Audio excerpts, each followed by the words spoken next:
Playoffs on TNT. Brought to you by American Express. Wherever you are, whatever you're doing, American Express helps you do more. By quality care service at your Ford, Lincoln, and Mercury dealerships. By Sprite. Who else could bring you this much NBA action? Obey your thirst. Sprite. And by 1-800-CALL-ATT for collect calls.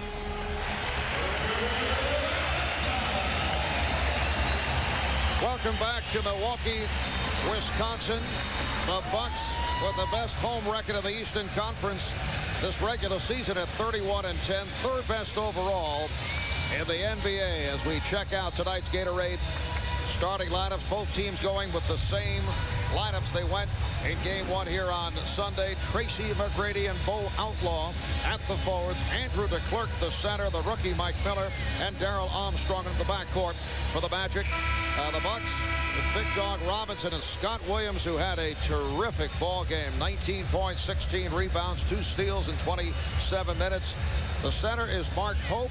Started the other night, played only 14 minutes. And Ray Allen and Sam Cassell in the backcourt. We're joined on the sidelines by Cheryl Miller. Let's check in with Cheryl. Thanks a lot, Marvin. Mike, if you remember in game one, Tim Thomas took a tough fall in the fourth quarter, and he strained his back. Well, over the last couple of days, he's received lots of treatment. He's seen the doctors, lots of massages. Even though he did not practice yesterday, today at shoot-around, he told me that the back is feeling much better. It's still a little bit sore, but he said he's going to be ready to play. Now, if early on Tim Thomas looks like he's struggling, and maybe if he's not at full strength, look for Darvin Ham to step in and get some quality minutes. Gentlemen. Thank you. Thank you, Cheryl.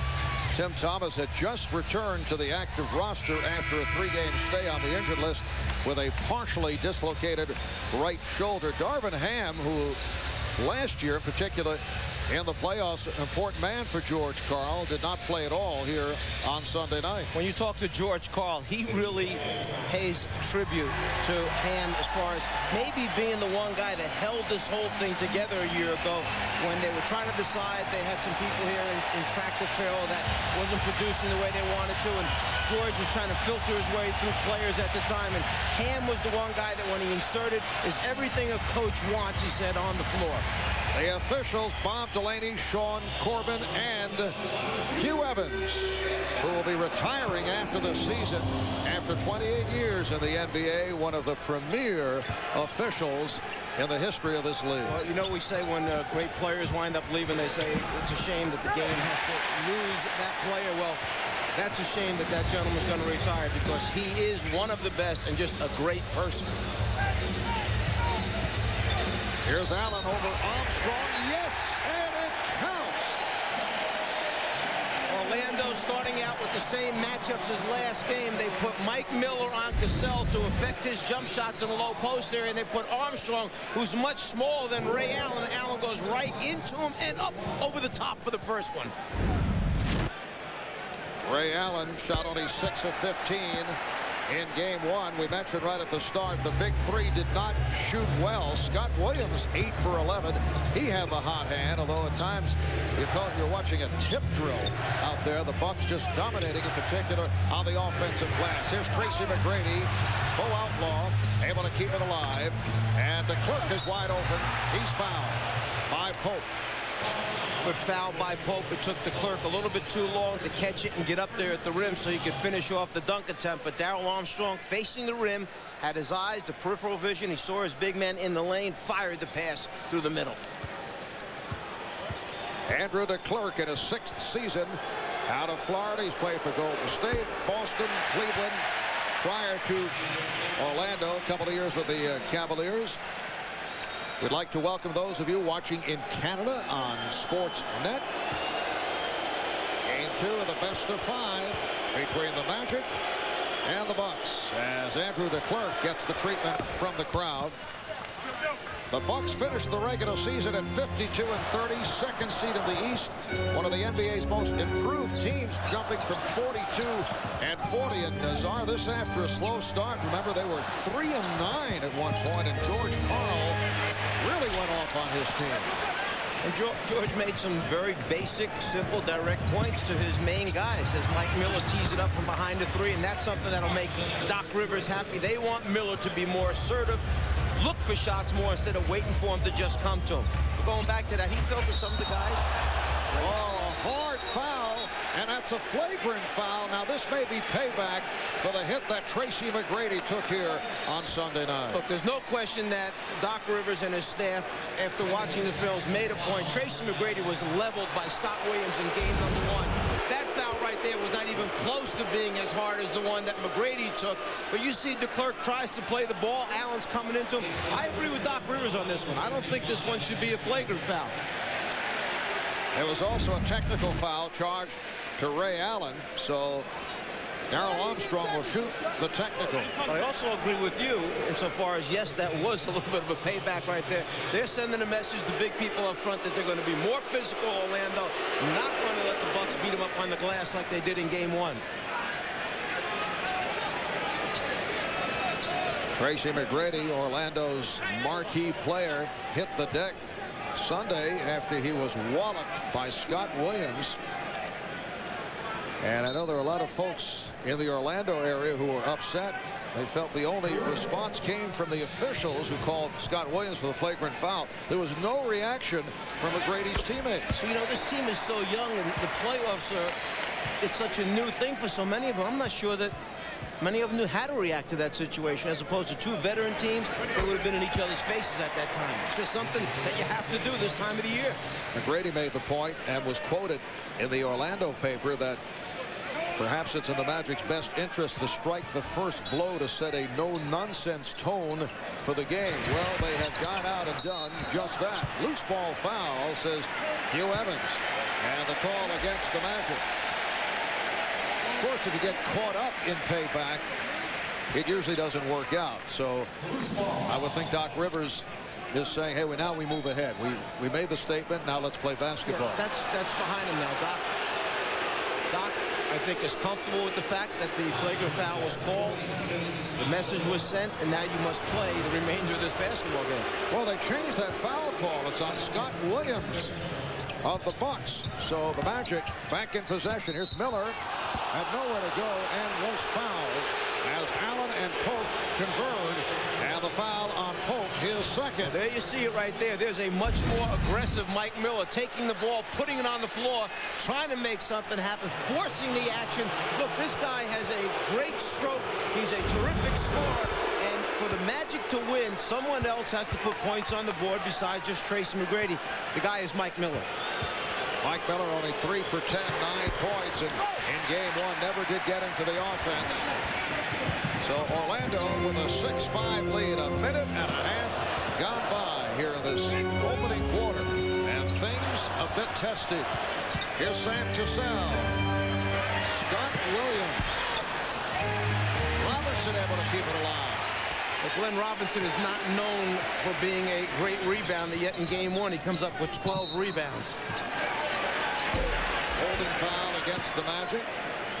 Orlando during the regular season, foul on Miller, finished at 43 and 39 for the number 7 seed. A solid year when you consider they lost All-Star Grant Hill, and when you consider how young they are. In fact, only D. Brown and Monty Williams have appeared in more than 10 playoff games.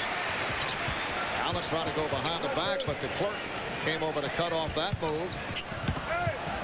The Bucks swing it. Cassell for 3 as he's running to and fouled by Miller. So Sam Cassell will go to the line to shoot 3. Cassell's a smart veteran player. He knew he had the youngster Miller running out hard out of the challenger shot. So any bit of contact, Sam was going to the floor. Mike Miller picks up his second.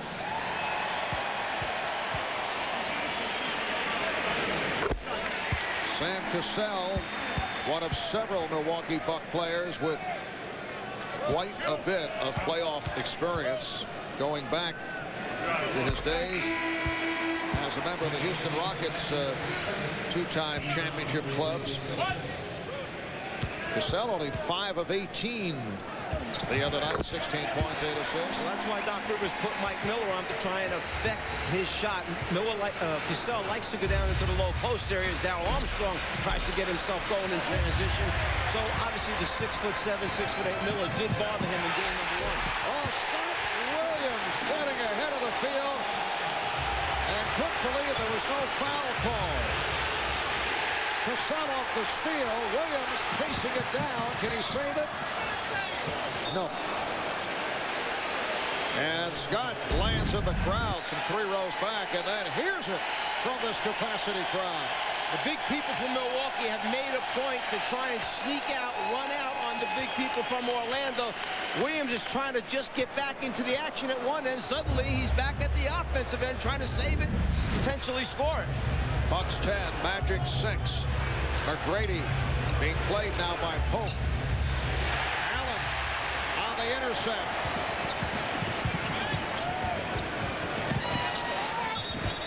Offensive foul.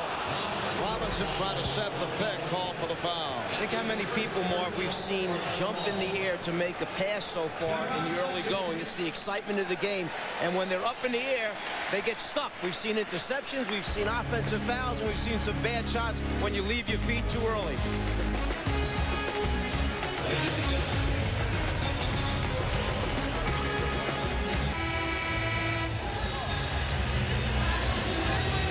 Go back and take a look a few moments ago at the flagrant foul that was called as the clerk came over to challenge a shot by Ray Allen, and then the clerk's hands wind up pulling Ray Allen down. Allen jumps up, he receives a technical, the clerk, the flagrant foul call.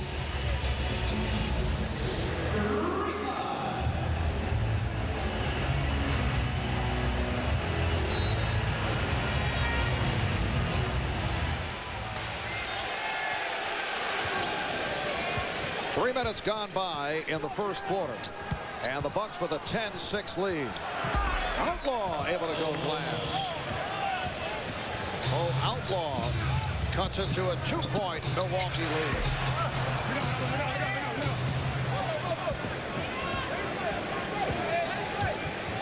I mentioned the Orlando Magic trying to set the tone in the early going, coming off the shot that Tracy McGrady took in game 1. Well, these two head coaches have been going at each other verbally. George Karl and Doc Rivers. Nice move by Outlaw. And rebounded by Williams. Verbal barbs exchanged the last couple of days. George Karl saying, hey, why aren't the Orlando Magic staying in the city of Milwaukee? Doc Rivers has the team staying in Chicago in the days between games 1 and 2. Here's Cassell. And Pope on the offensive rebound. George Karl saying, hey, next time we go to Orlando, maybe we'll stay in Miami. But there has been a hotel availability problem in this area. Outlaw, nice move, goes to the left hand. And that's the reason that the Magic would not stay in Milwaukee.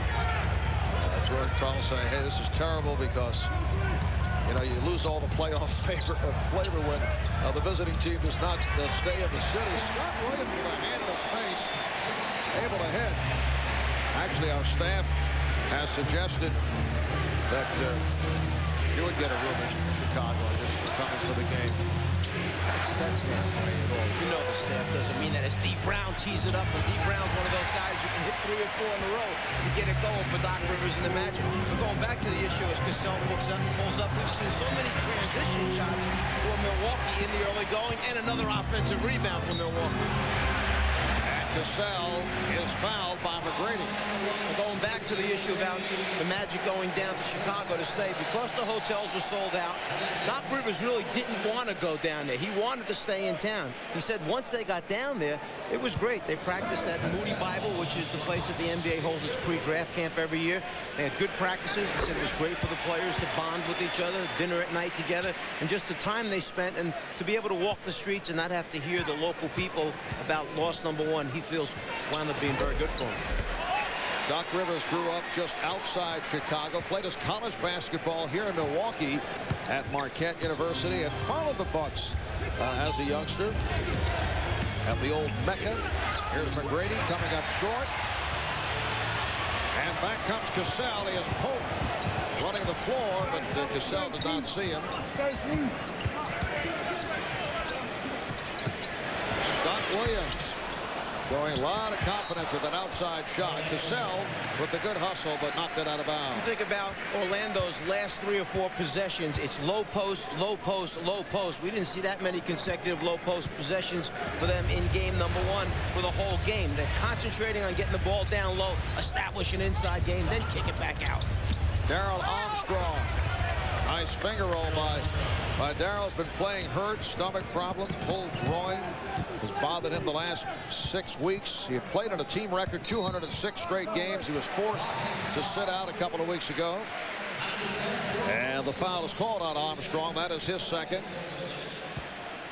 Troy Hudson off the bench. He'll come on for Armstrong, who is unhappy that he has to sit down. And Ray Allen, one of the best free throw shooters in the NBA, will shoot 2. So the Bucks now lead 17-12. Good start here for Milwaukee in contrast to Sunday night. They missed their first 8 shots from the field. In fact, you talk to the Bucks, they felt that, well, they won game 1, but it was not their A game that they had going. No, those 3 main guys shot only 26% during that first quarter, and that's very unusual for that group. Outlaw going at Williams. A low percentage backdoor pass, but the Clerk was able to recover. You saw a little defensive switch that time. Scott Williams wound up taking Outlaw on the low post rather than Glenn Robinson. And Hudson deflects out that pass thrown by Cassell. John Amici will check in for the first time for Orlando, replacing Andrew DeClerc. John Amici just 1 for 4 during his 14 minutes of game number 1, and he's a guy that Doc Rivers counted on all year for low post scoring, get to the foul line, put points on the board. Amici basically nullified in game 1. Herman Johnson has replaced Mark Pope off the steal. Tracy McGrady quiet here at the start. Hudson able to play that carom. Now Amici going at Johnson. Bad shot by Amici. And that's the same thing that happened in game 1. Johnson's just too long, too big for Amici. Amici doesn't get off the ground very well as Ray Allen gets up behind the three-point line for an attempt. But long players that are active and can jump cause John Amici a problem because he can't elevate above him. Dee Brown fires the 3. Orlando, usually a very good three-point shooting team.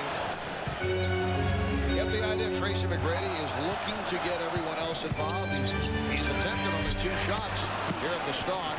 The other thing we're seeing quicker shots, I think, than Doc Rivers would really like. Oh, nice shot by Outlaw, keeping his dribble alive, watching the defense split in the back line, taking it right down the middle. Bo Outlaw with his 3rd bucket has 6 points. And the Bucks now lead 18-16, just under 5 remaining in the first. Nice when you have a guy who's 6'10", 6'11", that can dribble at the length of the court and make that kind of decision with the ball. Robinson. McGrady got a piece of it. Off the save, Allen with the jumper.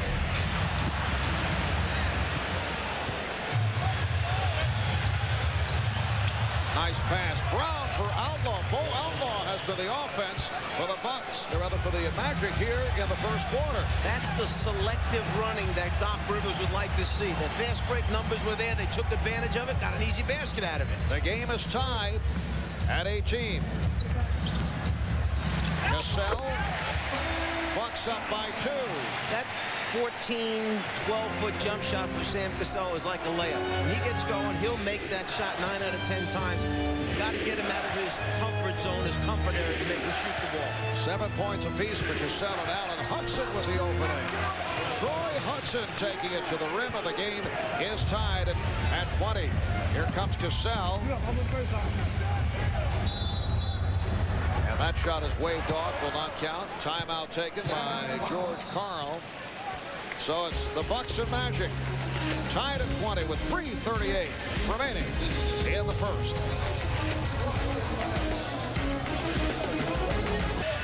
Well, it's a rugged start here in terms of physical play for both clubs. And it all dates back to what took place here in game one on Sunday night.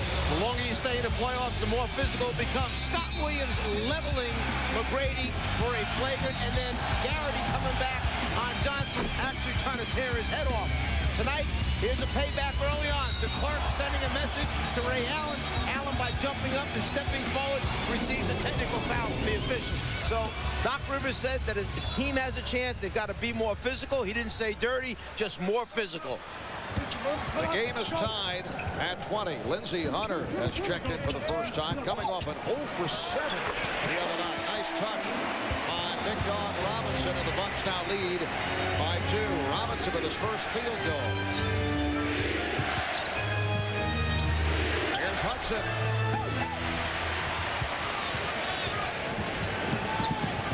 Lindsey Hunter. Tim Thomas had just checked in. Nice ball fake. Thomas takes it to the rim.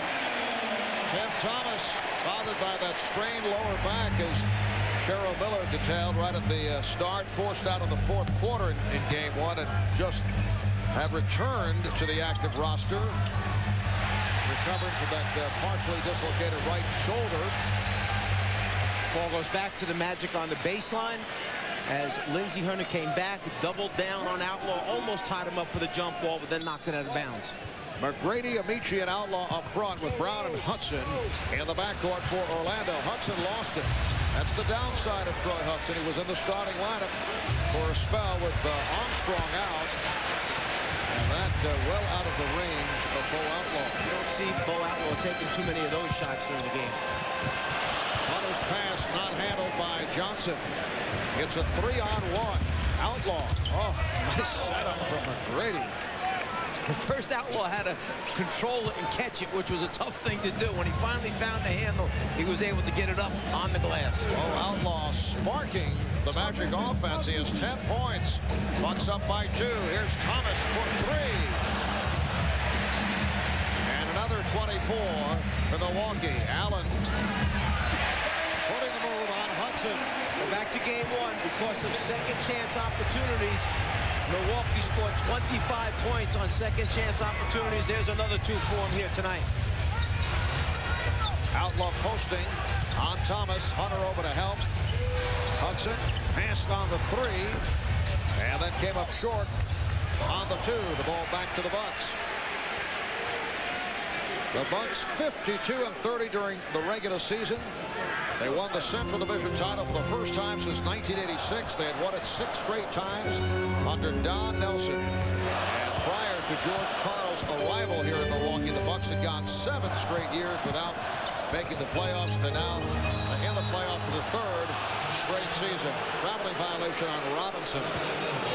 There were 2 or 3 plays in game one that Glenn Robinson really doesn't get to look at very often from defensive players, and that was because of Tracy McGrady playing him. McGrady got a piece of what changed a couple of Robinson's shots that really had his eyes wide open. Tracy McGrady, in time, could be one of the great defenders in the NBA. He has great anticipation, real good understanding of what's trying to take place out there, and because of athleticism, he covers so much ground, but not bad at the offensive end either.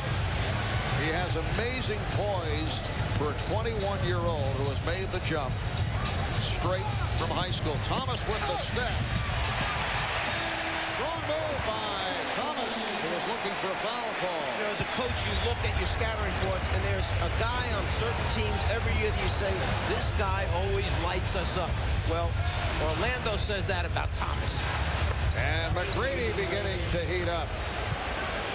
That's his second field goal. It's 2 for 4 from the field. He's come out in very low-key fashion here this evening after 34 shot attempts in game one. Allen for 3. So the Bucks now lead 31-26 as we come up on a half-minute remaining in this first quarter. Allen has 10 points. McGrady splitting his way through. Rebounded by Johnson. Here's Allen, met by Hudson.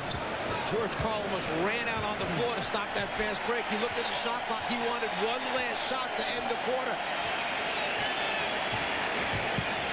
Final seconds of this first quarter. Allen is fouled with 3 8/10 seconds to go in the first. Foul committed by Hudson. Doc Rivers has been trying to inject this high energy level in his team tonight. He has been all over the officials. It wouldn't surprise me to see Rivers pick up an early technical foul because he's trying to establish a tone for his team tonight to make them understand how important it is and just how hard they have to play here to try and get a win. The Bucks are now 11 for 11 at the line. A reminder coming up next here on TNT. It's the Phoenix Suns and the Sacramento Kings, game 2 of our doubleheader. Suns pulling the surprise, winning game 1. So similar to what took place last night with the Philadelphia 76ers and the Indiana Pacers, a desperation game for Philly.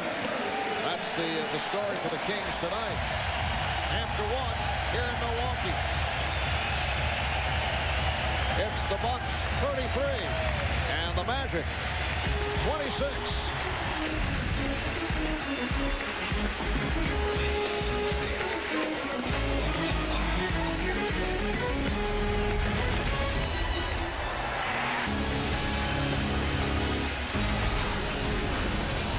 We're back at the Bradley Center in Milwaukee.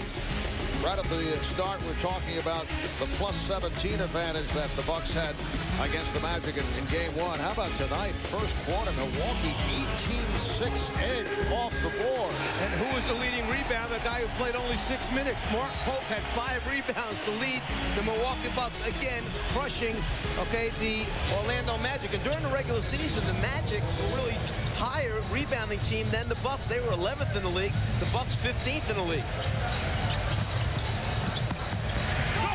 Setting it up for Thomas as this second quarter gets underway. Last touch by Michael Doliak, who is on the floor for the first time. Played only 5 minutes in game 1. He's been bothered by a sprained left ankle. Missed the final 4 games of the season. Doc Rivers saying we will see more of Doliak tonight. And perhaps more of Don Reed. 2 physical guys that can perhaps help him on the glass against the Milwaukee Bucks. Jason Caffey has checked in for the Bucks. Here's Caffey. Another one-time Chicago goal. Nice move, able to extend over Doliak. He has some quickness and some bounce. He's tough for big guys to guard because he puts it on the floor, and he is so fast. I'll tell you one other thing, Marv. You see a big difference in this game. The number of points scored. At the end of the first quarter in game 1, it was 22-21. Here we see 33-26 as the foul takes place. Inadvertent foul, but still a foul. So we have 33 points versus 26. First game was 22-21. Last night, we saw Philly and Indiana. Game 1, that wound up 79-78 at the end of that first quarter. At the end of the first half, both teams were in the mid-50s. So game number 2 seems to be a little bit more of an offensive game for teams in the playoffs right now. That first half last night in Philadelphia was a classic. McGrady had the foot on the line. It's a 2, and the Bucks up by 7. A duel between Reggie Miller, who equaled his playoff career high with 41. Allen Iverson, 45 points to lead the Sixers. That series tied at 1. It's a shame Reggie didn't shoot it a little better in the first half. He's 13 for 15 from the floor. McGrady now played by Thomas.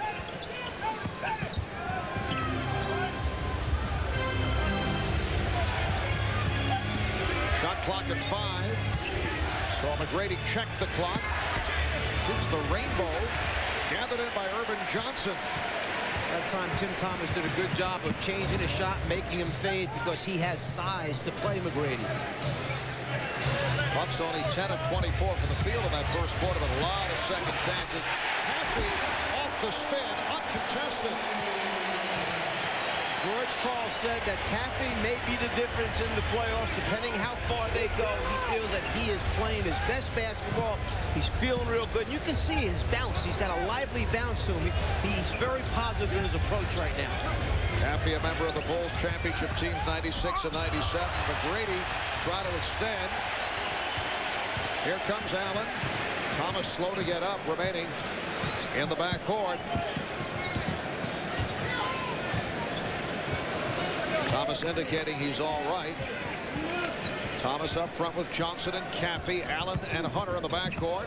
Here's Thomas off the spin. What a move.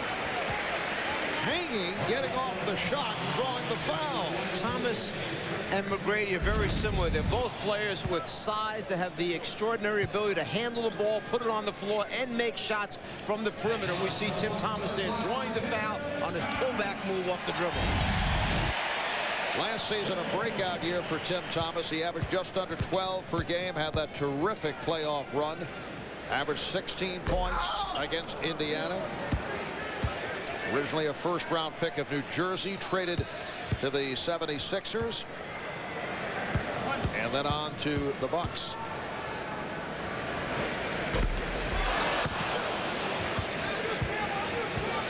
Well, for the Bucks, rare misses at the line. They hit their first 12 free throws. 37-28, Milwaukee. McGrady. So Tracy McGrady, more offensive-minded as this first half continues. Now 4 for 9 from the field.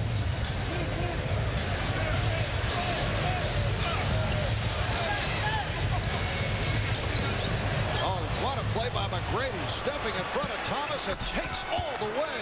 You get lazy with Tracy McGrady around, you're in trouble. He's so long, he covers so much ground, he basically just ran through the pass in the passing lane, got a piece of it, caught up to the ball, easy too.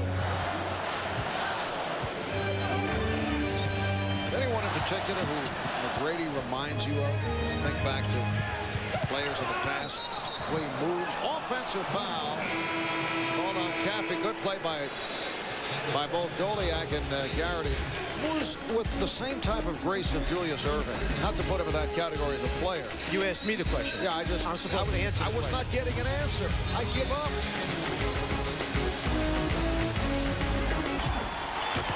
Oh, it's definitely about pride. It's been about pride since last year when they beat us the last game. You know, you don't want to go home for the summertime saying, man, they got a 13 or 12, game winning streak or 11 game winning streak, how many they ever. You want to make sure that you can snap that. And I think if we get this game tonight and we snap that winning streak, it's going to be a jungle in Orlando. And it ain't going to be the Predators, our arena team. It's going to be the Orlando Magic. So it's going to be on. Well, the Bucks swept the season series 4-0 over the Magic overall. They have won the last 10 meetings against Orlando. Orlando's last win over Milwaukee, April of '99 in Orlando by the score of 95-83. Here's McGrady. Yes. Getting back to my comparison, you just look at it. It reminds me of Julius Erving. All right, thank you. We're talking movement. And the doctor is for your next question. Yes, the doctor, a senior vice president of the Orlando Magic. It's a good observation on your part, though. The comparison. It is Hunter for 3. Just did get it off prior to the 24-second buzzer. And the foul on Cassell, blocking Brown. And there he is, Julius Erving. He took your hat. It's incognito. Yes. No one recognizes. You were wearing that earlier.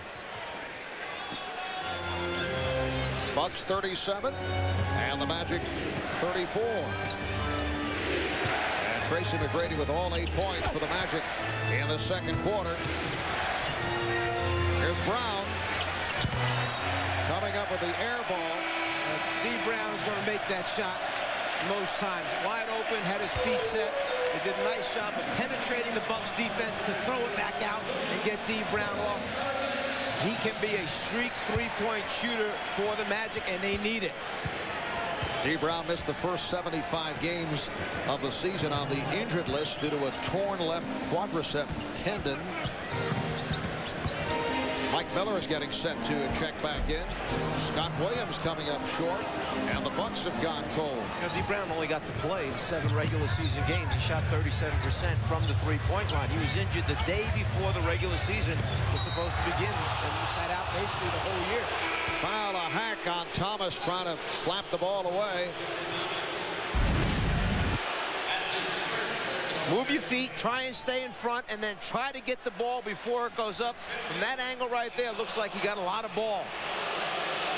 13th foul on Milwaukee, and Tracy McGrady at the line. Now, the call may not have been on the swipe. The call may have been on the opposite hand, resting on the hip, guiding the player. Remember, once the player puts it on the floor, he's facing the basket, going to it, you can't hand check him this year. Next year, there will be a little bit different interpretation of the rules. They'll allow what they call incidental contact. They won't call them as close. There won't be any of those forearm bars that they used to use a couple years ago to hold players up. But you won't be allowed incidental contact, touches, let's say. And led by Tracy McGrady, Orlando is now within 1. The Bucks have led by as many as 7. 8-0 run for the Magic. Quick release shot by Hunter, who was 0 for 7 the other night, 0 for 6 from downtown. Here's McGrady. Yes. Tracy McGrady putting on a performance in the second quarter. He has scored, can you believe, the last 16 points now for Orlando. Here's Cassell. Yes.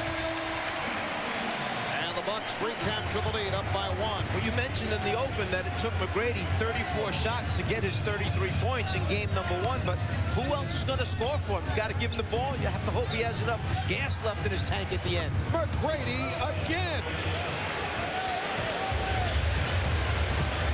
Orlando up by 1. Coming up on 6 minutes to go in the half. Cassell is fouled, doubled by Miller and Milliak. And McGrady has hit his last 5 shots from the field. 18 points in all. We've played basically 18 minutes of basketball. He has been on the floor 18 minutes. And if you're Doc Rivers, when you give him a break, you don't give him a break. He has scored the Magic's last 18 points. We're looking at an 18-0 run by McGrady that goes back to late first quarter. This on top of what we saw last night from Reggie Miller and Allen Iverson. You don't think they'll give it to him again, do you? No. Now being guarded by Robinson. McGrady. Yes! He has scored the last 20 points for the Magic, and they lead by 1. He told me prior to the game he enjoys when you say yes. So he's put 20 in a row up so you can hear you say yes. That's very, very well done. And Tracy's done it from all angles. Scott Williams. Scott had the magnificent game the other night. 19 points, 16 rebounds. Saving Milwaukee on a bad night for the big 3. Here's the double, and Hunter knocks it away. Recovered by Miller, stepping over Hunter to take the shot. It was like, excuse me, let me just step over, shoot this 3. McGrady wants the ball, but they're working it at the other side. The other guys apparently want to get into the act. Well, the other guys see the ball goes in every time you shoot it. They're just getting it up there now. Oh, Garrity with the block. Caffey recovers, and Robinson not able to hang on. Timeout taken. And for the second consecutive night, we are seeing one of the spectacular performances in the history of the NBA playoffs being put on by Tracy McGrady. Milwaukee, it has been the Tracy McGrady show here in the second quarter. Tracy, who made the jump directly from Mount Zion Christian Academy High School in Durham, North Carolina, first-round draft pick. Originally by the Toronto Raptors. 7 of 9 from the field this quarter. Overall 9 for 14, and he scored the last 20 points for the Magic. Well, he does it from the outside. He takes him down into the low post area. A nice little jab step to get the defender back so he can elevate. And then not only does he get points from the offensive end, he's working extremely hard on the defensive end, which produces another 2 points. Not bad for a young man who will turn 22 years old in 1 month. Next month, Tracy McGrady turns 22. He has 20 straight points for the Magic. Just under 5 remaining in the first half. Big Dog Robinson now defending on McGrady. Here's Miller. Well, that's the end of the Tracy McGrady streak. 20 consecutive as Mike Miller knocks it down, and Orlando leads by 1. Doc Rivers coming out of the timeout using McGrady, the hot hand, as a decoy. They screen down on Miller after the dribble, pick and roll on the other side. Got 2 out of it. A tip by Caffey. We are attempting to check the NBA record for most consecutive points. That's always a tough one to check. There is the feeling that Bernard King in that duel with Isaiah Thomas in that playoff game in Detroit may have had a similar streak. Mo Outlaw, or rather Tracy McGrady with 22 points now, and the Magic up by 1. And here's Lindsey Hunter from downtown. Nice pickup by the Bucks, getting Lindsey Hunter here as a free agent. And remember, he serves two purposes. One, he can score points. He's a good three-point shooter as Miller misses the layup. Secondly, he's a good defender. When Carl needs a stopper in the backcourt, that's who he goes to, Lindsey Hunter. Cassell backing his way on Armstrong. Sam Cassell with a very difficult shot. He loves to operate down low against smaller guards. He elevates, he gets the shot up over the top. 22nd timeout called by Doc Rivers. So the Bucks recapturing their stride after the onslaught by Tracy McGrady. It's the Bucks 50 and the Magic 46. 3:12 left in the half. The Orlando Magic trying to get back into this series, looking to tie it at 1. Milwaukee seeking to make it 2-zip on Orlando. And tomorrow night, another doubleheader right here on TNT. The Raptors and the Knicks in Game 1. Can the Knicks continue to hold Vince Carter in check? That'll be followed by the Blazers and the Lakers. And then Friday night on TNT, it's the Hornets looking to close out the series against the Heat as coverage begins 8 o'clock Eastern time. The Charlotte Hornets have to be the surprise of this first round. Not only beating Miami, but just walloping them. First 2 games of the series. Foul is called. Holding foul. Well, we saw McGrady that time dribble out of a double team and find an open teammate under the basket for a layup attempt. Think about this. Besides the 22 points that McGrady has scored, at the other end of the floor, he's guarding Glenn Robinson. Robinson now is 1 for 3 from the floor, 2 points in the game. Don Reed just checked in at the line. Off the foul by Cassell. Well, Tracy McGrady has scored 18 of his 22 here in the second quarter. The NBA playoff record for a single quarter. Eric Sleepy Floyd, 29 points. We were mentioning Sleepy's name. A lot of airtime. Yes. Off the pace by Reggie Miller and Allen Iverson last night. The all-time high for points in a quarter by a member of the Orlando Magic. 18 by Penny Hardaway, May of '97. And McGrady comes up short. McGrady has tied the record of his boyhood hero, Penny Hardaway. That's why McGrady wears number 1. Ray Allen, his finger roll, and the Bucks lead by 6. We're coming up on 2 minutes remaining in this first half. Marv Albert with the czar, Mike Fratello along with Cheryl Miller. Here's McGrady spinning his way, forced into a bad shot. It's 2 times that Ray Allen has guarded him now, and twice he's forced shots. Allen had nowhere to go and was able to get it to Robinson, who shoots the 3. Not a good shot by Robinson. Robinson figured, he says, I've got almost a backward. He said, I've got Mike Miller guarding me instead of McGrady. Let me get a shot up there quick. Maybe I'll get a look at the basket. All right, here's Robinson going at Miller again, and a foul is called. There was a reach-in, 3 on Miller. Tim Thomas returning. Jason Caffey sits down. Irvin Johnson is back, so it's Johnson, Robinson, and Thomas up front with Allen and Cassell in the backcourt. Now Mike Miller will sit down. Mike Miller, a leading candidate for Rookie of the Year honors. Cassell. Out by Reed, although Johnson felt he was pushed by Reed. It was more of a straight arm by Reed as opposed to a box out. They double up on McGrady. Hudson.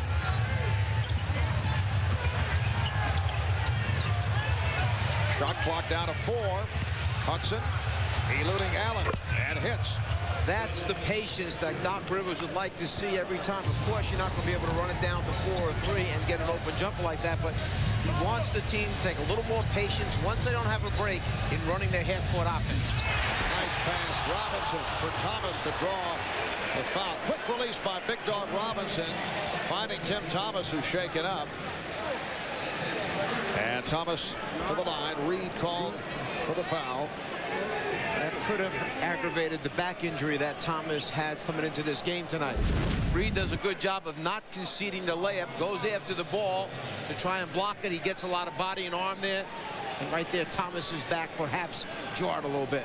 Tim Thomas 0 for 2 at the line. The only 2 misses by the Bucks. They hit the previous 14. Well, coming up on the AT&T halftime report, Jerry Stackhouse, high-scoring member of the Detroit Pistons, will join Ernie Johnson, Kenny Smith, Charles Barkley in the studio. They'll have first-half analysis from our game and then a look ahead of the second game right here on TNT between the Suns and the Kings. You know, Ernie's a Milwaukee native, grew up here in the Brew City. It's amazing. You just don't stop with the players on the court. You go into such depth and detail about even on studio people.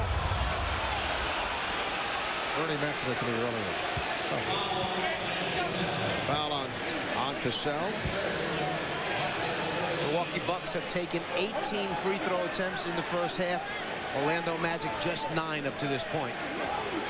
Lindsey Hunter getting set to check back in. Ernie's dad, Ernie Johnson Sr., a relief pitcher for the old Milwaukee Braves. So Ernie spent the first 8 years of his life. Perhaps this is more information than you would like to know. No, you give me a bad look. Ernie is not going to appreciate it. No, please, I want to know more.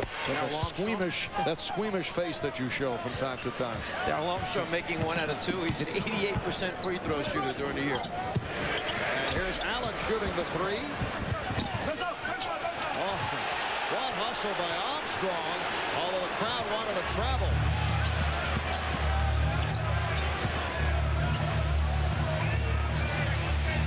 Four-point lead for the Bucks. McGrady off the head fake. Shot clock still alive. Armstrong. And kept alive by Reed. Final seconds of the half. Yeah, they couldn't. Doc Rivers takes a 20. They couldn't pull the first one out and run it because it didn't hit the rim. There was no reset. That one hit the rim. They get a reset. Now they can run it out for the last shot of the quarter. I think McGrady's performance, the fact that now you see Milwaukee starting to run a second player at him. Milwaukee, basically for the year, does not like to double team people. They play straight up. They feel they can score enough points, and even if a player gets a huge number on a given night, most teams aren't going to have 2 or 3 guys that can put up huge numbers. But George Karl now, so impressed with McGrady, has started. Initially, it was a late double team, kind of a half-hearted one. Now they're starting to go at him early. Tracy McGrady with 22 points. 18 coming here in the second quarter. He had a run of 20 straight for the Magic. It's 10 of 18 overall. Ray Allen's the high point man for the Bucks with 16. 8 and 6/10 seconds remaining of the half. Armstrong will inbound. Hudson checking the clock down to 5. 3 seconds. 2. Hudson tipped home by Reed. It will count. Good effort by Don Reed to bring the Magic within 2. Yeah, and Doc Rivers couldn't ask for anything better. Something to give his team to talk about at halftime, the way they've hung in there. They fought back. They're only 2 points down. A sensational performance by Tracy McGrady in the first half. So at halftime here in Milwaukee, it's the Bucks 53 and the Magic 51. Here's Cheryl with Ray Allen. Ray, so much was said about the big 3 struggling in game 1. It seemed like early on you hit the 3-point play. You made the tone. You really set the tone offensively in the first half. Oh, yeah. I was kind of bothered by a couple of things that were said in the newspaper, and I want to come out and make sure that I made my presence felt. What do you do defensively to slow down Tracy McGrady in the second half? We just got to stay on him. Right now, he's in a jump shot rhythm. We got to make sure that we get in his face, make him take a tough jump shot. All right, good luck in the second half. Let's go back to you, Marv. Thank you, Cheryl. 16.6 rebounds, 3 assists for Allen. Cassell with 13 and McGrady with 22. It's halftime here in Milwaukee. The Bucks 53 and the Magic 51. Now to the AT&T halftime report. Let's go to Milwaukee's own Ernie Johnson. Thank you. Yeah, a lot of details of my life being shared by Marv and Mike there late in the half, which you really don't need to hear. It is the AT&T halftime report. We don't hear it. We don't care. I think I made that point sufficiently clear. You look nice tonight too, Ernie. Thank you very much. Every time you say that now, I appreciate it. This is Kenny. This is Charles, who was just killing my clothing last week. And this is our special guest for the evening, Jerry Stackhouse of the Detroit Pistons. That looked like that move against Duke when you dunked it over there for the game winner almost. You know, Jerry was the #2 scorer in the league this year, guys. We know that. You know, nobody took more shots this year than Jerry Stackhouse. We didn't know that. Nobody scored more points than Jerry Stackhouse. Well, we knew that. And he's a long-time enjoyer of our show, obviously. And he's been here before. Nice to see you, He's got guys. the powder blue linen on, Carolina blue. Always come with the blue, baby. Yes, yes. At any rate, we are seeing a performance in the first half by Tracy McGrady, 20 points in a row at one stretch, Stack. He's going to work. He's feeling it right now. I mean, he feels that nobody on the floor can guard him, and he's getting to his spots. I mean, he's tough to guard. His jump shot has really opened up his game. When I think about scoring a lot of points in a row or having a huge quarter, you can't help but think back to 1994 and Charles Barkley playing for the Phoenix Suns going up against the Golden State Warriors. I remember that. 27 points in one quarter, Chuck. Oh, that's only because they couldn't guard me.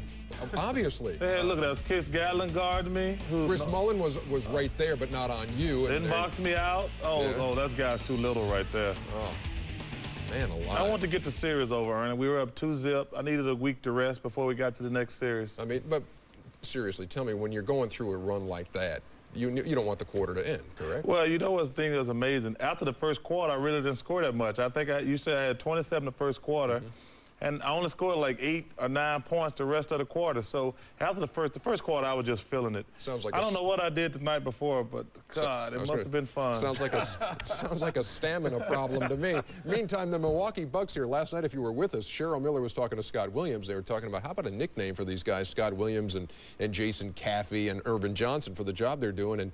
And Kenny, the dean of nicknames in the NBA, has obliged it within 24 hours. It came to me like right before I came out, but these nicknames you can't kind of plan. But if the big three are the, Allen, Cassell, and Robinson, they're the Bucks. These guys are the loose change. What they do is they get loose balls. I love that. They get loose plays, and you can't, you can't really put a price tag on what they can do for you, because he hits the jump shot from the outside. And then Irvin Johnson, he plays great defense. These are the things that are loose and you don't really get in a stat sheet. And then here, Jason Caffey, he can take the ball to the basket. Another guy comes in with a great deal of energy. These are my loose change. And Ernie, you know what? You can't go to the store and buy an Eastern Conference championship without going in your pockets to get that last bit of loose change. You know, it's amazing when a couple guys have a lucky game like they did last game, they get nicknames now. No, it's not just one. I thought you had to be Scott, Irvin, it's Jason Caffey, Mark Pope. I said a couple guys. They're all in there. Luck up and have a good game, loose and now all they change, loose change. And this guy, by the way, the graduate, as dubbed by Kenny Smith. When we come back, we're going to look ahead to our TNT nightcap as Chris Webber and the Kings try to salvage a home court split with the Suns. Any nicknames to come? No, we're done. Thank you very much. The AT&T Halftime Report is brought to you by AT&T, proud sponsor of the... The series is not one game. Each individual needs to come back prepared to play. I expect for us to play better. I expect to win the series and prepared to go to war. In game one of that series, though, it was the Sacramento Kings falling at home 86-83 to the Phoenix Suns. Take a look at game two here. How do you see things shaking out in that one, Stack? I think Sacramento is definitely going to come out strong. They want to try to even it out. But they've already lost the advantage. I mean, they got to go to Phoenix and really pick up some slack, because they're behind now. If they lose this game, they're down 0-2 with 2 games at home, and it's the same situation Miami's in. Only one team has come back after losing the first 2 games at home to win a best-of-5, and it was your bunch in 1993 because you lose 2 games at home to the Lakers. What was happening there that made you guys turn this thing around, and how did you pull it off, Charles?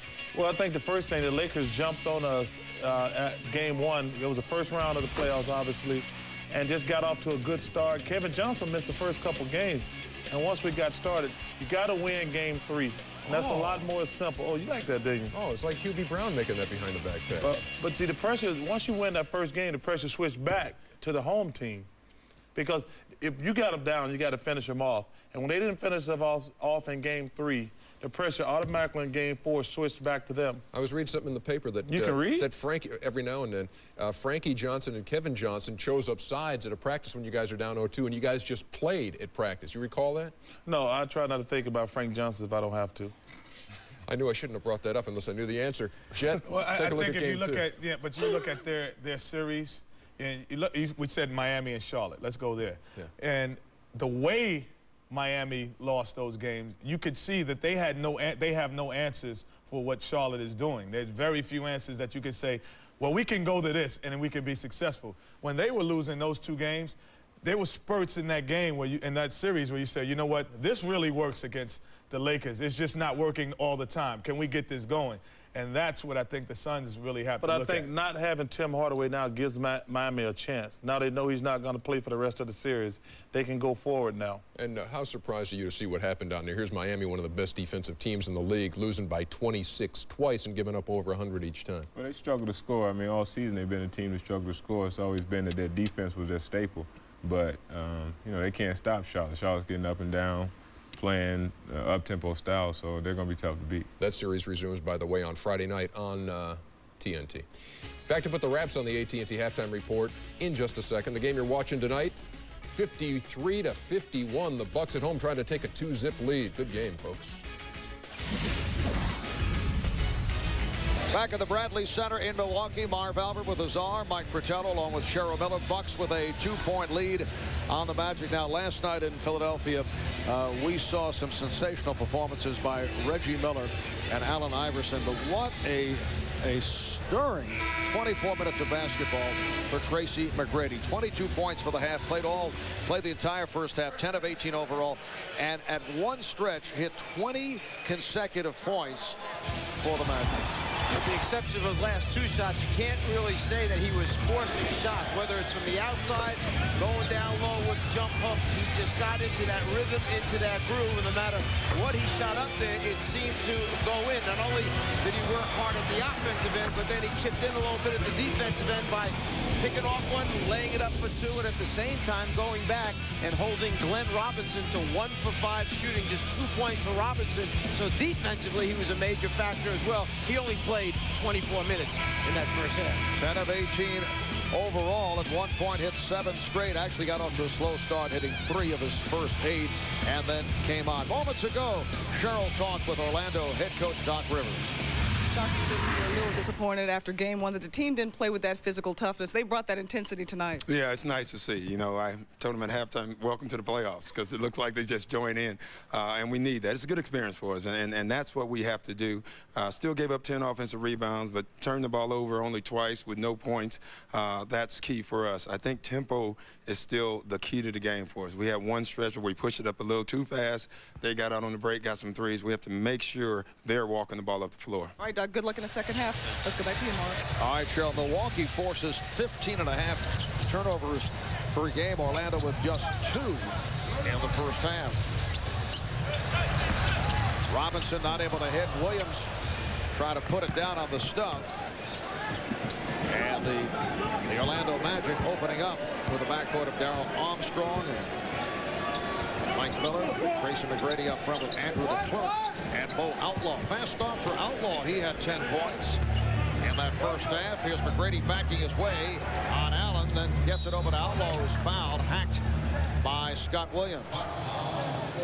Orlando went to a 2-3 side pick and roll. Milwaukee switched it. As a result, Allen winds up guarding McGrady, and that seemed to be the best defender against McGrady in the first half when Milwaukee finally went to that matchup. McGrady, though, looking over the defense, finds Outlaw underneath. Outlaw only a 57% free throw shooter. Looking at the first half box score, once again, Milwaukee's big three did not shoot well. That was the case in game one. Just 8 for 22 from the floor, but because of the big half that Allen and Cassell had, even though Robinson only chipped in with 2, they are really right on target with what they normally average. They normally chip in with 62 points a game. For the Bucks, they're at 31 in the first half. And the Bucks shot 42% of that first half. Orlando at 48%. Bucks with the decisive edge off the board. Robinson from downtown. 56, Orlando 52. Again, Outlaw able to get inside. So Bo is 6 of 8. He has 13 points. Doc Rivers, obviously, in the days off, made Bo Outlaw understand just how important a presence he was going to be for this team. They can go to him down low on a number of mismatches. He's big enough and strong enough to score down there. Holding foul on de Klerk. I like Doc telling Cheryl it was welcome to the playoffs. He finally felt that his team was playing playoff type basketball. He could see a difference, that they were into this thing, that they weren't just there as spectators. And in the first game, he felt that McGrady wanted to win the game, and then his teammates wanted to watch him win the game rather than partake in it and be part of the whole thing. Here's Scott Williams once again showing the outside touch. He has 8 points. The Bucks lead by 4. Orlando went 43 and 39 of the regular season, the number 7 seed, and did a good job when you consider they lost Grant Hill for the season. They did finish the regular season as once again the Bucks strike from downtown. Ray Allen now has 19. The Magic finished the regular season, though, losing 6 of the last 10 and 3 of the last 4. Not the way you want to go into the playoffs. There's certain players, when they bring the ball down the floor in the middle of transition, you've got to honor their jump shot. They like to go up for it. Bo Outlaw inside once again. One of those players, John Stockton in Utah. As he comes down in that slow, fast break, he loves to elevate in the middle of the floor. Ray Allen's another one.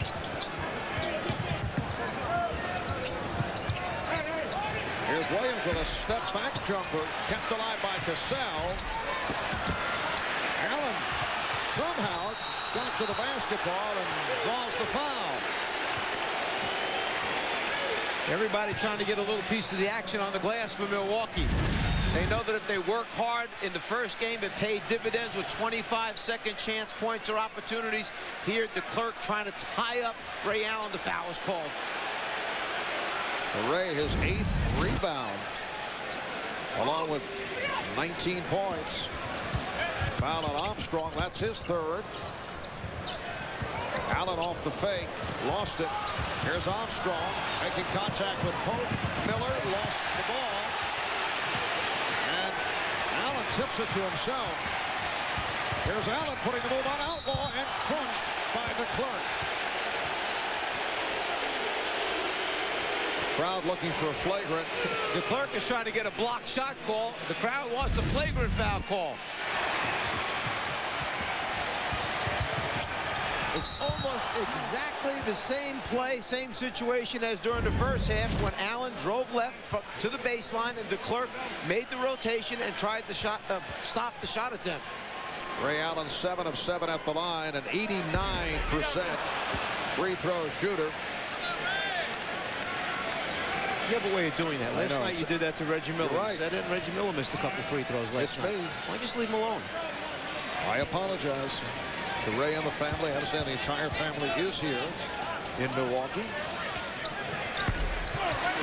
I didn't say anything. That is highly unusual. Bucks 61, the Magic 56. McGrady over Pope. Mark Pope ends up defending on Tracy McGrady. That was not the thought of George Karl. So McGrady with his first field goal of this third quarter. He has 24. His playoff career high established Sunday night when he scored 33. Here's Allen. And the tip by Pope. Mark Pope has been what can be considered a cosmetic starter. Usually Irvin Johnson comes on quickly. He's getting more time tonight than he did Sunday night. McGrady again. A 3 for Tracy. He has 27, and the Magic within 2. Robinson on a quick release. Rebounded by DeClerc and deflected out of bounds by Allen. Doc Rivers staying with the backcourt of Armstrong and Miller, though McGrady will swing to the guard position. McGrady outlaw. Clark up front. And again, it's Pope reaching out against McGrady. So George Karl looking to get the bigger body on McGrady, who just steps back and fires. Rebounded by Williams. Sam Cassell lost the shoe. And he's upset. Trying to get a timeout called, and apparently now the timeout taken. With 7:24 remaining in the third, it's the Bucks up by 2.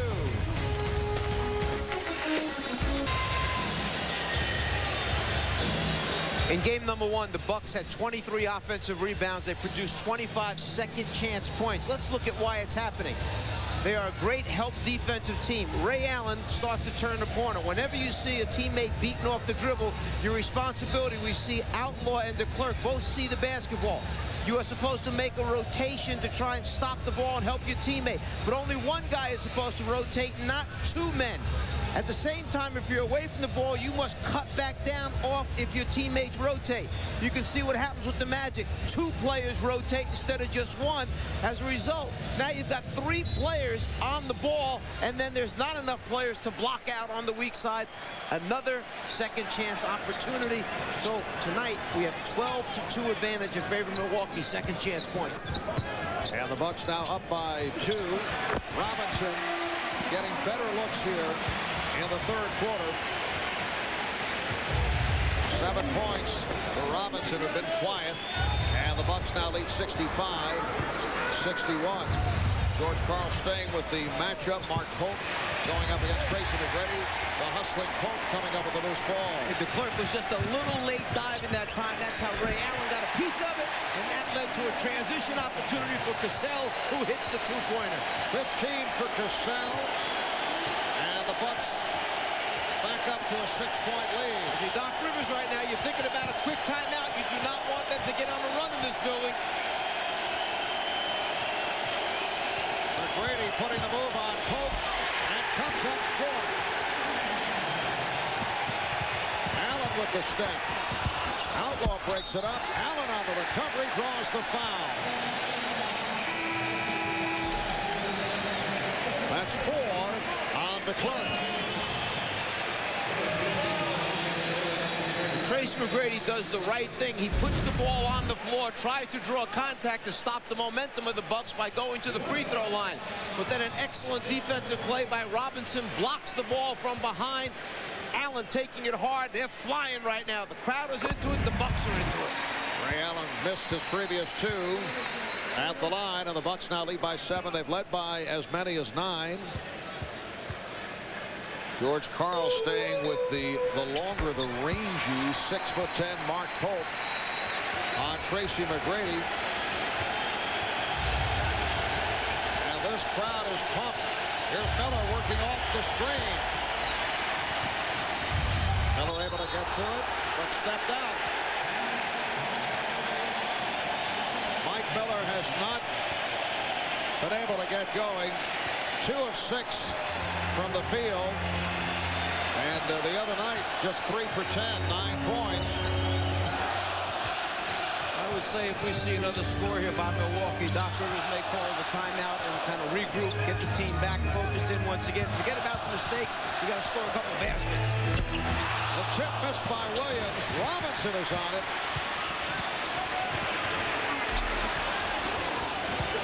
And back comes Orlando.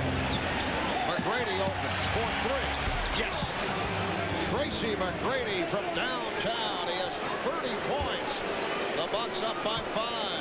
It's a fine line. If Scott Williams tips in that follow dunk, it's a 10-point lead right now. Rivers probably has to take a timeout. Instead, the lead back to 5. Cassell rejected and fouled by Doliak.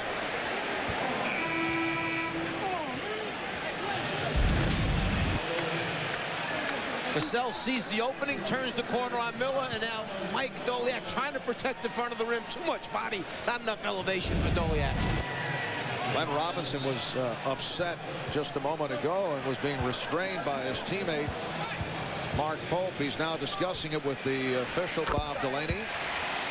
Well, coming up next here on TNT, the Suns and the Kings, Game 2 of our doubleheader at Game 1 of that series. Sean Marion did an excellent job against Peja Stojakovic.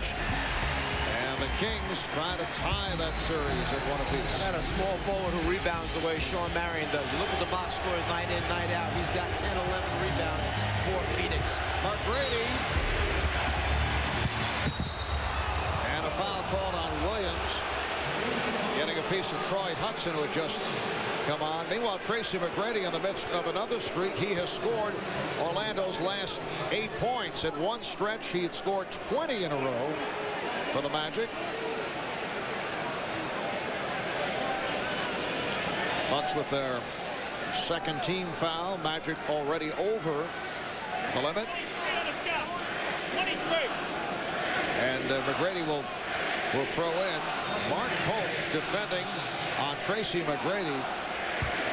Pope, a guy who was the 56th pick in a 58-man draft back in 1996. In his third season out of Kentucky on the Wildcats championship team. Outlaw lost it.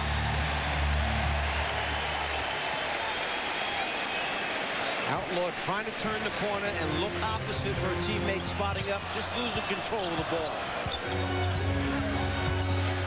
Cassell, yes. So the Bucks now lead 73-64. And now Doc Rivers wants to talk it over.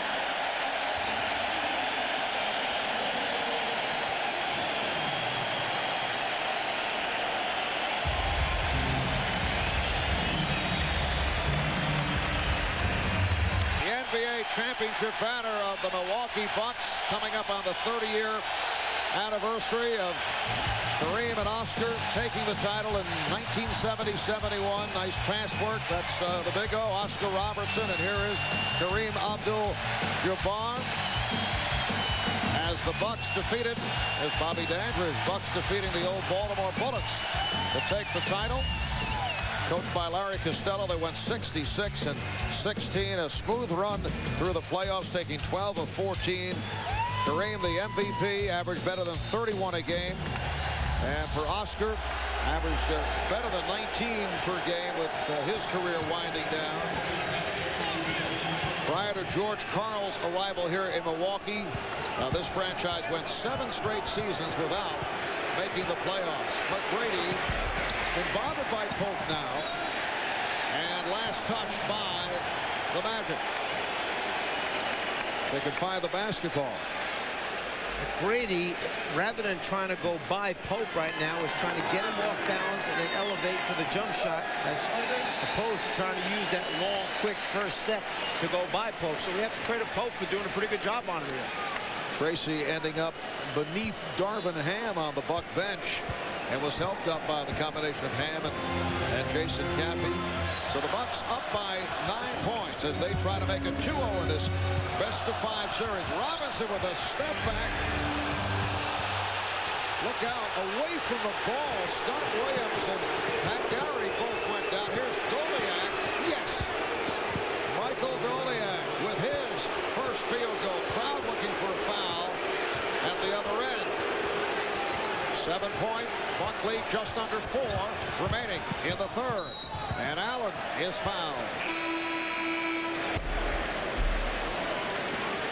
Let's go back to the last play. Watch Garrity and Scott Williams under the basket. The contact that takes place. This is after the play is now moving back towards the other end. Williams trying to hang on to the jersey. Garrity just trying to get free of him. Williams winds up in the front row. And there's the man who was involved with Scott Williams, Pat Garrity.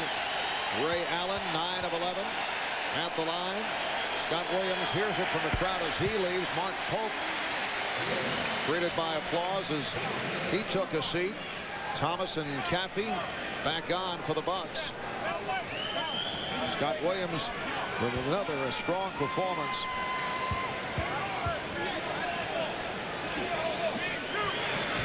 Eight points, 8 rebounds for Williams. When you hit the offensive boards, when you drive and slash to the basket, you get free throw opportunities, a chance to put extra points on the board.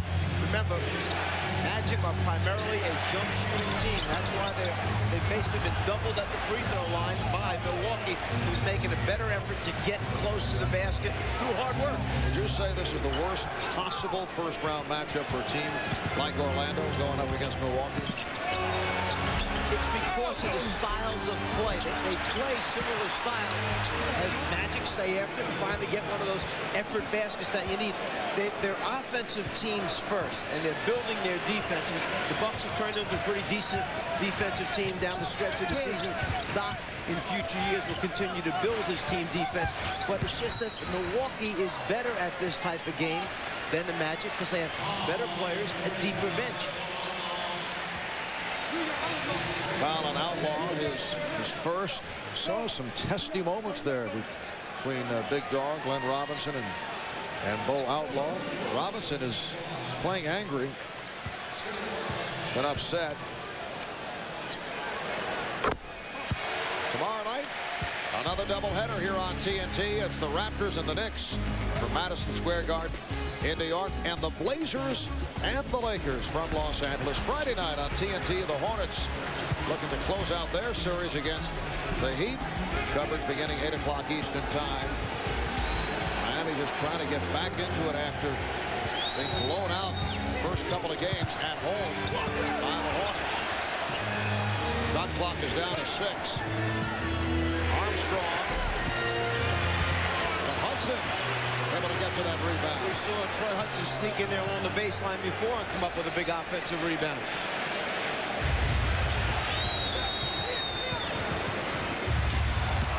Outlaw. Some confusion defensively by the Bucks. And Tim Thomas just missed picking that pass off on the rotation. They trapped the ball in the pick and roll. Thomas anticipated and started to rotate across. Just missed it. Easy bucket for Outlaw. Outlaw 8 for 10. He has 17 points. Allen to the crossover to set it up.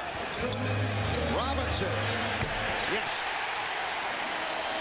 It all came about because of the penetration of Allen. He got so deep into the lane that he pulled 2 Magic defenders. Couple passes out, wide open shot. Bucks up by 8. Here's Garrity for 3. Pat Garrity, who was 4 of 6 from three-point land. On Sunday night, he shot 43% from downtown during the regular season among the NBA leaders. And they really missed Pat Garrity back from arthroscopic knee surgery. Nice setup for Jason Caffey. And the Bucks have an 80-73 advantage. Coming up on 1 minute left in the third.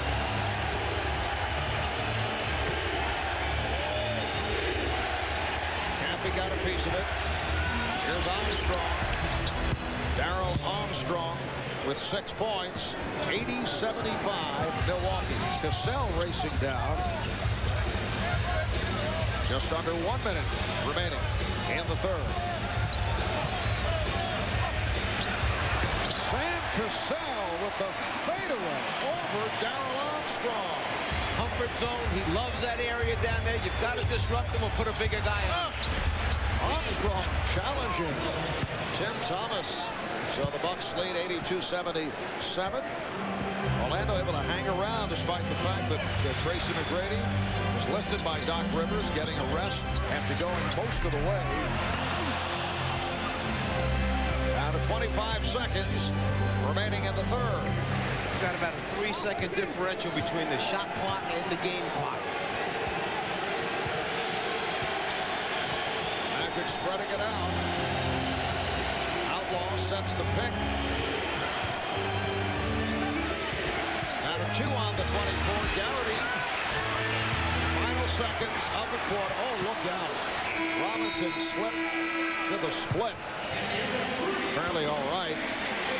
And it's 3 quarters complete here at the Bradley Center in Milwaukee. The Bucks led by their backcourt of Ray Allen and Sam Cassell. 23 for Allen, 21 for Cassell. Tracy McGrady with 30 points on 13 of 25 for the Magic. We'll be right back.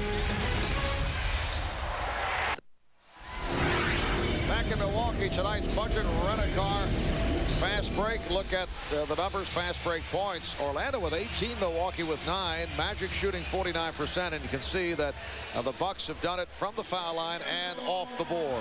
Let's go back to the end of the third period and watch a little pick and roll action that Milwaukee's trying to run a 2-man game. Allen is trying to come over the top of the screen on a pick and roll. Decision for the defense. Should I go over the top? Should I go through? Or should I go underneath? What happens is when Garrity shows there's a collision, the 2 defensive men run into each other. Allen continues on and occupies another defensive guy. The resulting dunk takes play by Caffey under the basket. The Bucks have led by as many as 9. They have a 5-point edge as this 4th quarter gets underway. Troy Hudson handling against Sam Cassell. Here's Pat Garrity coming up short. Hustle by Irvin Johnson. Lindsey Hunter is back. So Hunter and Cassell on the backcourt. Caffey, Johnson, and Thomas on the front line. Cassell over Hudson. And last touch by Outlaw.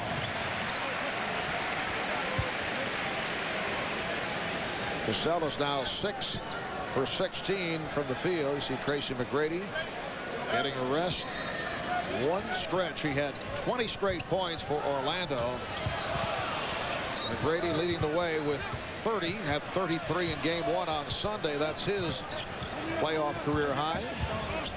He opened up the game trying to get other people involved and then took over off the turnover. Here comes Armstrong. So Doc Rivers going with the backcourt of Armstrong and Hudson. He is Outlaw, Garrity, and Doliak up front.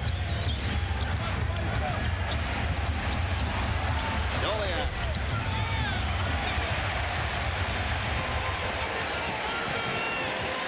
Lindsey Hunter. Hunter and Cassell now at the guard. So Allen sitting down. More on the floor right now as Sam Cassell tries to get back to that favorite spot down low to shoot it over the top of Troy Hudson. Oh, that was mistimed by Doliak. Outlaw able to get to it. I'm starting to say on the floor right now, who is going to score for Orlando in transition? Garrity gets a look. That's one way they can score. But if it becomes a half-court game, really the only person on the floor now who can beat his guy off the dribble and create is Troy Hudson, because Armstrong, with the pulled groin, has been slowed somewhat. So that's the problem when you take McGrady out of the game. Garrity 2 of 2 from downtown, and Orlando is within 2 points. Caffey working hard against Outlaw. Played him well. 2 minutes gone by in the 4th quarter. The Bucks 82 and the Magic 80. Marv Albert with the czar. Mike Fratello along with Cheryl Miller. Armstrong not able to tie it. Armstrong told Bo Outlaw to get out of there, give him the side of the floor clear, because he felt he had Caffey against him. He could beat him off the dribble. Now Thomas played by Garrity. Cassell set up with a post, was waved away. Thomas. And the Bucks not taking good shots. Nice job of defense that time by the front line. Garrity did a decent job staying with the ball. Then he got a nice baseline rotation from his teammate. Milwaukee 0 for 5 here at the start of the 4th quarter. And that's kicked out by Thomas. Troy Hudson missed his opportunity. Came off the high screen, and he had the 17-foot jump shot. Instead, he got down there in traffic with the big people. Couldn't see anything. Tracy McGrady checks back in, replacing Darrell Armstrong. And while McGrady sat, Orlando was +7. The score was 73-64. The Bucks had that 9-point lead, so the Magic doing a nice job with Tracy getting a respite. Here's Hudson wide open.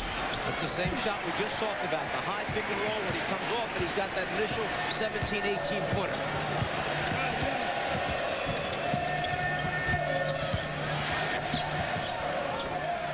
Lindsey Hunter for three.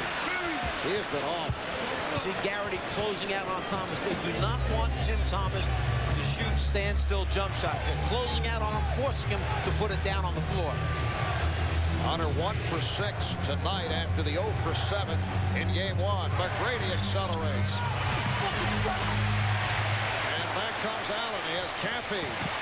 And Caffey is fouled hard by Outlaw. Tracy McGrady did just what you're supposed to do. He's got Irvin Johnson playing him. He goes by him off the dribble and just misses a wide open layup at the other end of the floor. Fast break opportunity from the Bucks. Good defensive play to stop the break by Outlaw. We're glad to be able to come in and win the first game to steal home court advantage. But, you know, it's been a tough year all year long playing against the Kings, and it's going to be a battle, you know, every game. Rodney Rogers, key factor in that opening game victory over the Sacramento Kings, teaming up with Sean Marion. 21-10 for Marion. Also a solid defensive job against Pedro Stojakovic. It's coming up next right here on TNT. Second of the doubleheader. Kevin Harlan, John Thompson, Danny Ainge will have the call. Let's credit Scott Skiles. They went into a very, very difficult building, made a little change in their tempo of their game, and as a couple of their players said afterwards, it may have been ugly, but it was a win, and that's what they needed coming out of there. They did not want to run up and down with that crowd in Sacramento's building and score a lot of points. Jason Caffey at the line. Let's check in with Cheryl.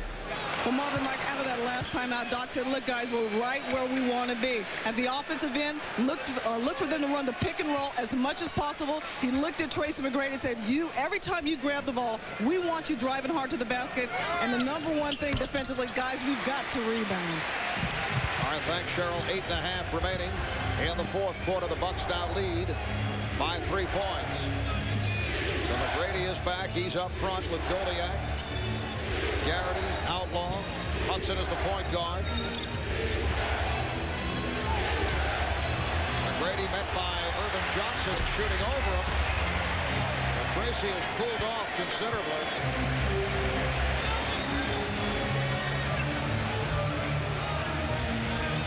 McGrady has missed his last 4 shots. Milwaukee had been scoreless for nearly 5 minutes. And Lindsey Hunter breathing a sigh of relief as he finally connects from downtown. He was 0 for 6 from downtown the other night. Got 2 guards in right now, Hunter and Allen, who both can stroke it from range. They're letting Allen do the penetrating, and then he's trying to find his teammates spotting up.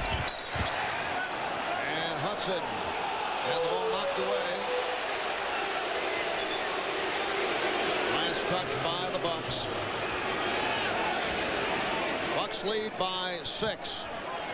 They seek to make it a 2-0 lead in this best of 5 with game 3 coming up in Orlando Saturday night. Game 4, if necessary, in Orlando next Tuesday.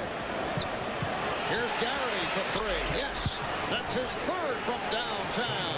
Michael Doliak, a little bit of credit. He knew where the rotation was going to go. They weren't going to run out at him to shoot a 3. He got it out of his hands quickly, gave his teammate a chance to knock down the 3-pointer. Matt Garrity out of Notre Dame, their 3rd all-time leading scorer. Ray Allen.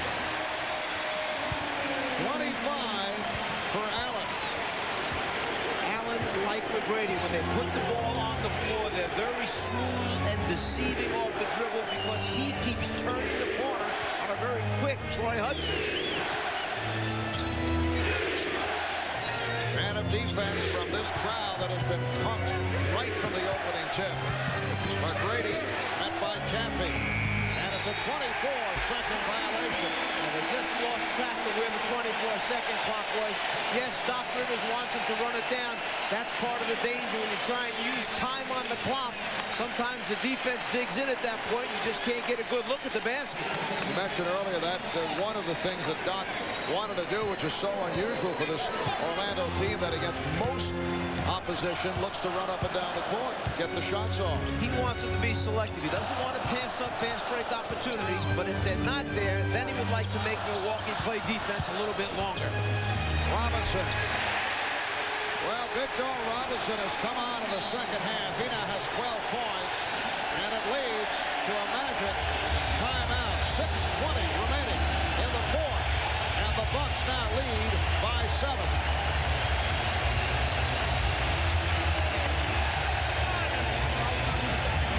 Fortress on 4th Street. That's what they call it, Czar, with the Bradley Center. As we take a look at tonight's American Express leaderboard, Tracy McGrady is the high man with 30, but he has cooled off. Irvin Johnson, 12 rebounds. Ray Allen, 7 assists. Allen has 25 points, one shy of his career playoff high. McGrady has not scored the last 11 minutes. Now played by Allen. Goliak. And Hunter ends up with it for the Bucks. Lindsey Hunter for Glenn Robinson. That ball was deflected on the shot attempt. A good defensive effort that time. Now Orlando changing its philosophy in that they're trailing, changing the tempo, taking some quick shots.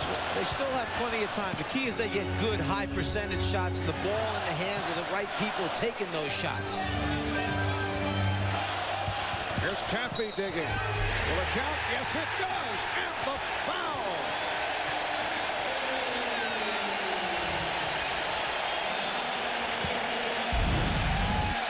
The quickness of Caffey against Michael Goliak. Goliak has a hard time moving his feet against quickness. Jason Caffey takes advantage of it, faces up, puts it on the floor, and then tries to split the rotation by Garrity, the body in there for the contact. Going back to the tempo thing you mentioned, Mark, the Milwaukee Bucks during the regular season average 83 shots a game. They're the second highest scoring team in the NBA at just over 100 points because they have such good shooters and scorers. By changing the tempo a little bit this game, game 1 they had 97 field goal attempts. 97, that's 14 above what they normally had. Right now they have 75 field goal attempts. So a little bit better odds for Orlando. But at this stretch, they're not hitting those field goal attempts. As a result, they're down by 9, in big trouble with 5 minutes remaining in the fourth. And McGrady has not scored in over 12 minutes. Robinson lost the dribble. Armstrong blocked by Cassell. The Bucks, their first team foul. And Doc Rivers takes a timeout. 4 minutes, 51 seconds remaining in the fourth. Bucks trying to make it 2-0 in this best of 5, and they have the lead. Right from the start, with the Orlando Magic trying to pay back the Milwaukee Bucks for the hard hit on Tracy McGrady in game 1. Czar, this has been a very physical contest. Well, the big men from both teams understand the importance of protecting their turf and not letting people come to the basket and get easy scores. Shots have to be challenged. Sometimes you have to put players on the foul line to make them make 2 free throws rather than give them an uncontested layup. As the series goes on, the crowd gets more into it, the players are into it that much more, and they learn from the previous games. They're on their feet here at the Bradley Center. Miller for 3. 9 points for Miller. And the Magic are within 6 with just under 4.5 remaining in the fourth quarter.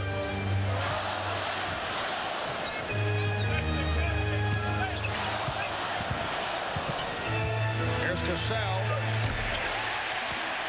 Tough angle shot for Sam Cassell, who has 23 points. The Bucks 94, the Magic 86. Mike Miller gave a little bit too much help to the middle of the floor that time. He couldn't get back in time.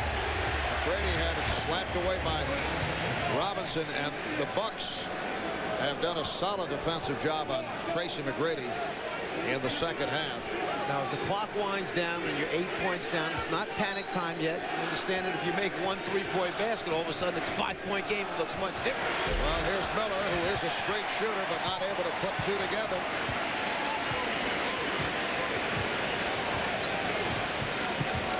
George Karl comes out on the floor a little bit more. He'll have to wear a uniform. Yes, he is right up near the center court area. Caffey went for the extra pass. And Armstrong pushes it down. McGrady for three. And knocked out of bounds by Garrity. George Karl recently signed a 2-year, $14 million extension that includes a piece of the franchise. He is now the highest paid coach in the history of professional sports. What an ovation he received during the player introductions tonight and also in game one. He said after the introduction in game one, he got emotional. He said it brought tears to his eyes. This city has really embraced George Karl from when he got here. As you mentioned, there had been a long drought between the playoff appearances for the Milwaukee Bucks, and George came in and kind of has established a solid foundation now. Had to make some changes early on, went through some rough times. Credit to the owner, Senator Cole, here for hanging in there, understanding what was going on. I think bringing Ernie Grunfeld along was a terrific addition. The two of them, there's the senator right there in the stands. And now the two of them working together, Grunfeld along with George Karl, have put this program on solid ground. Sam Cassell from downtown. Timeout called by Orlando. The Bucks have their biggest lead of the night. They're up by 11.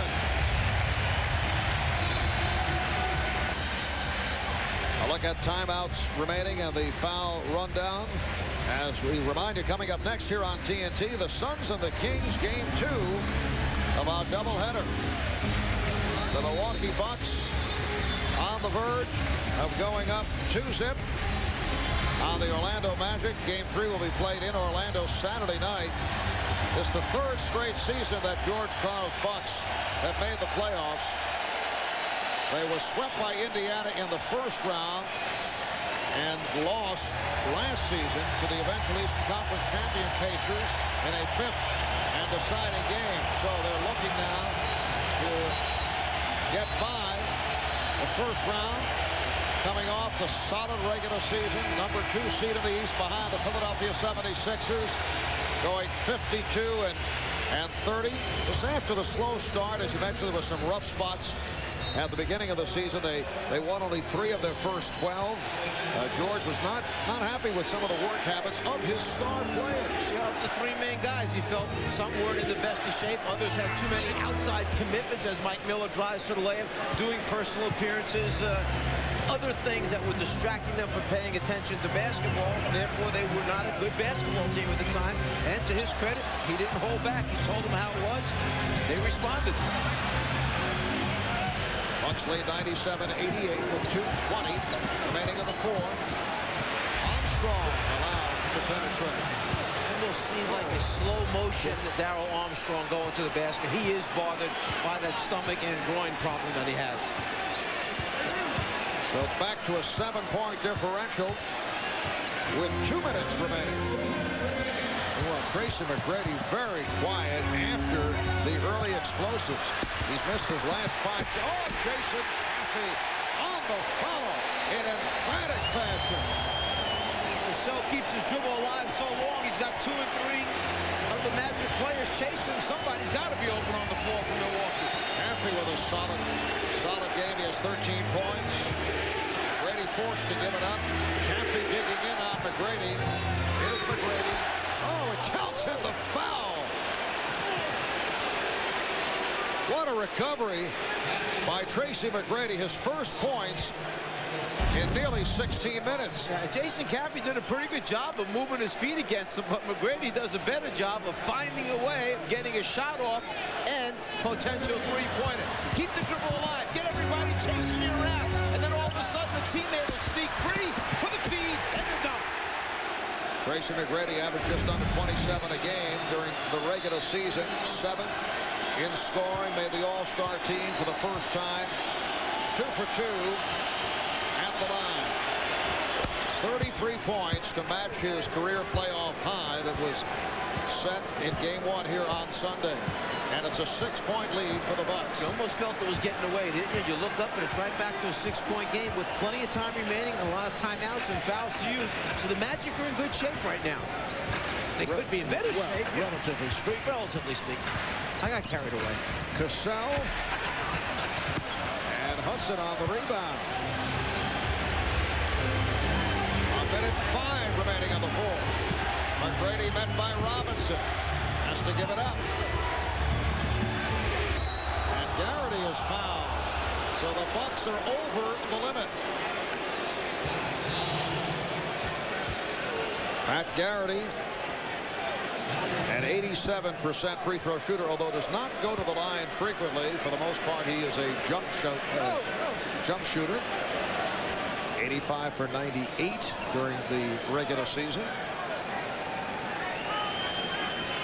Now there's a question as to whether that is a 15 foul. The scoreboard now has made the change, so they are over the foul limit.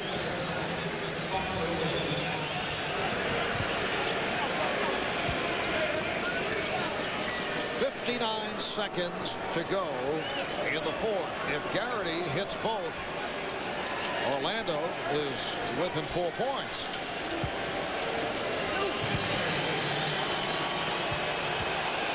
Milwaukee is led by as many as 11. If he hits this next shot, will you say that Orlando's not in bad shape? Well, relatively speaking. Relatively speaking, they're in better shape than they were. Well, there you go. So the Bucks lead at 99-94 and should be in no hurry to get off the shot. Magic with a foul to give. Robinson with the shot clock at 6. And now the Magic has to hurry. Not called for a timeout right away. McGrady trying to advance the ball, didn't see it. One of the other teammates has to call it. They lose about 4 to 5 seconds off the 24-second clock. End game clock. Final timeout for Orlando. That may have been one of those opportunities where you push as hard as you can, see what you have in transition, so you don't use that last timeout up. Well, a look at the big three faring better than they did in game 1. Shooting 42%, totaling 63 points. In game 1, the three guys combined to shoot 17 of 52.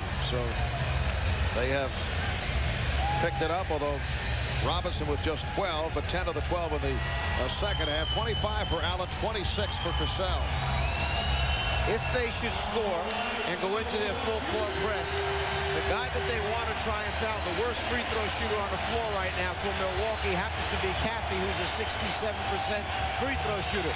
The rest of the players on the floor, we're talking about all 80 and mid to high 80 free throw shooters from Milwaukee. G. Brown has checked back in, has not played at all in the second half, but he's a three-point shooting threat. McGrady. And here's Miller for 3. Way off. Rebounded by Caffey. And the foul is given. And you saw Caffey get rid of the ball quick. He knew they were going to foul him right away. Had Miller hit that shot, it would have been a 2-point game. Instead, the Bucks are up by 5, and they're headed to the apparently a non-shooting foul, that the 4th team foul. So the Bucks will put it in play. Caffey had headed to the free throw line, was called back. Well, they wanted to foul Thomas. They couldn't reach him.